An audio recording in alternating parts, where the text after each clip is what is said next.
If you don't know how to set up return tracks or what return tracks are, this video is for you. We will talk about what are return tracks, how to use them, and the little tricks of the trade.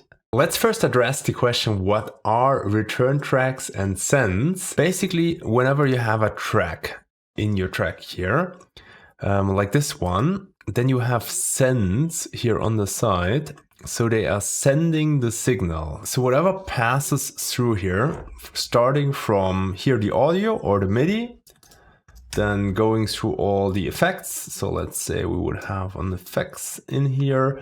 It runs through this. And at the end of this chain, whatever you put in here, it goes where you route it. So it either goes to the leads, for example, here, or the leads go to the master, or you can send a part of this to a return track. In that case, for example, I'm sending minus 9.1 dBs. So the signal which comes out here at the end, reduced by minus 9.1 dBs to this return track. So let's have a look into the return tracks.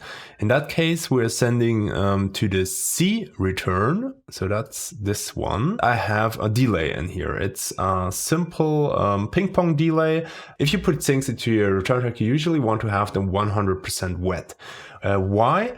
Because you are already sending the rest of the signal, in that case here, to the leads group or bus, depending where you want to send it, and this sends it to the master. So there's no need in a return track to put the wet less than 100%, in my opinion. You can do this for like creative reasons, but on kind of like delays or reverbs, I would just like use 100% here, because then we're getting in the signal the minus 9.1 dB from this channel in here, and it gets processed here, and then it gets also sent to the main, or earlier it was named master. So it's basically the kind of like final channel where everything gets together. And a few words about setting this up. It's actually quite easy. So first of all, make it a consistent system in all your tracks, because that makes it so much easier to remember what you need to dial in and where. And I also use the same stuff in every track. You can do this differently if you find that a certain track would need something else. But believe me, it's so much easier if you really know your stuff and you can say, okay, this needs like minus 3 dBs in that channel to give like the delay I want to get out.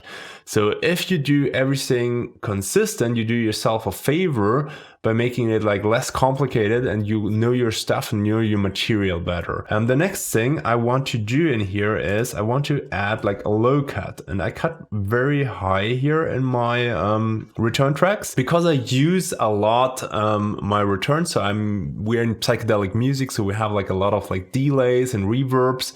And I find if you go too low with those, in my humble opinion, then the mix kind of like gets clogged, and I go very low with my leads. So usually if I look into the spectrum analyzer, then most of my leads end like here on like 100 hertz. And I want to cut this like a little bit more aggressive. So for example, this one is the one I use in my leads bus. It's more steep curve, 24 dBs, and goes a little bit closer to this edge. And this one is kind of like a little bit smoother, but has therefore like a higher point. And the rest is actually quite easy. So once you have understood this concept, then you just need to think what you need in your tracks. And I have a very large reverb, which I use mostly. Then this delay I almost never use. Actually, I could use this like as like a choker thing. So maybe you have things which you want to change. So maybe you want to change, for example, the type of delay. Then you could also use a return track for that and start automating this. So here, by showing automation, you could basically say, okay, here in that section, I want to have it like this, or I want to have it like this. And you can do that in your return tracks as well. So nothing is kind of like purely static, just to mention this here. Then I have this dotted 8 delay, which is very handy and I use a lot of times. Then I have like a medium reverb, and to be honest, like the last ones is just like a shorter reverb, shorter delay, and very short reverb. I barely or never use them, so I could actually remove them from my projects and keep it more simple even. So you don't need to have like many. So I would say if you have 2 delays and maybe like 3 reverb spaces, like a large, a medium, and a small, you're definitely good to go. And there's no like real big magic in there. So this is the track from the Psytrance release blueprint if you're interested in how to create everything in here. So from kick, bass, drums, leads, how to do the arrangement, mixing, mastering, then you can take part in that. There's a waiting list if you want to register for that. You'll find a link below in the description box, and there you can register. Whenever there's a free seat, I will notify you and you can grab it. Just a few more things I want to show. You can also add like a side chain from the kick. So that would basically duck your reverb every time when the kick is there. And I tend to do this, put this on my large reverb, because it's like very long and very bulky and takes a lot of space, and I don't want to sacrifice that the kick kind of like not cuts through the mix anymore. But if you like, you can also automate that and say, okay, I want this, but I don't want this, for example, in certain parts. Maybe you want to have that pad or whatever you put the reverb on swelling, and you don't want to have this thing pumping, then you can also kind of like automate this and disable this. But that's it. Actually, there's no big magic in there. Another thing which I could maybe mention is that I set this to bars. So basically I calculated this. So you have beats per minute. So 1 beat is like a quarter note. And if you have 145 beats per minute, then you can say exactly what 1 beat is if you divide 1 minute by 145, and then you just multiply it so that you get the bars. That easy, and I hope that helped you to set up your own return tracks. And why should we use actually return tracks?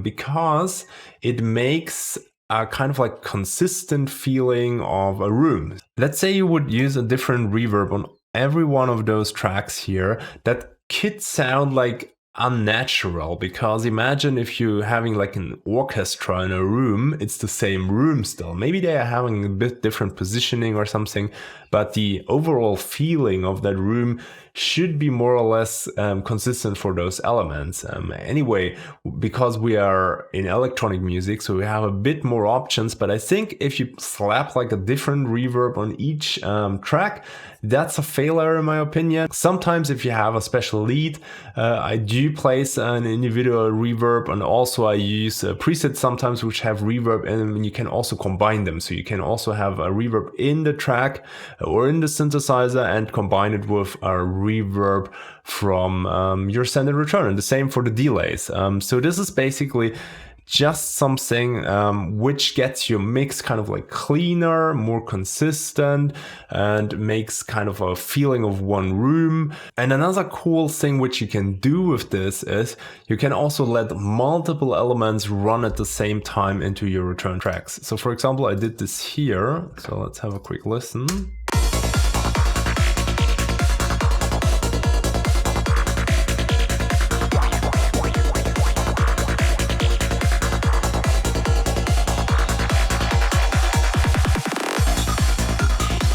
Another little trick of the trade is if you want to make something really clean, let's say we want to make this fill clean, we could also go down here and check what is kind of in the returns.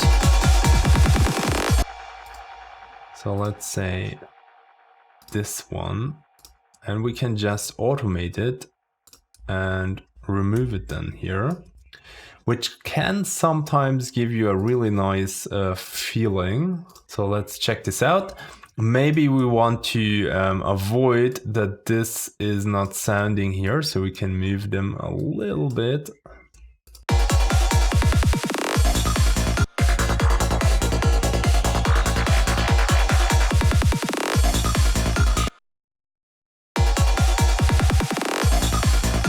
Sounds maybe a bit cleaner, so it depends on what you want, and this is something you can do very easy with your return tracks as well.